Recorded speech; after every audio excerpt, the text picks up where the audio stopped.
Welcome to the Clipper channel. In today's video, I'll show you how to change country or region on your Windows 10 laptop or desktop computer. Now, at first, what you have to do is just go ahead and click on your Start button. From here, click on Settings. Then from Settings, you just have to go inside Time and Language. And from Time and Language, under Related Settings, on the right-hand side, you'll find Date, Time, and Regional Formatting. Just click on this. And from here, under region, you're going to find country or region. And make sure you change it carefully because Windows and apps might use your country or region to give you local content.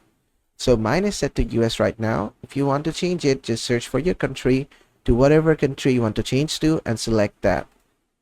And there's also regional formatting over here. You can change this as well. Then just go ahead and restart your computer and your region should be changed. And basically that is how to change country or region on your Windows 10 laptop or desktop computer. I hope this video was helpful. If it was, please give it a thumbs up and don't forget to subscribe.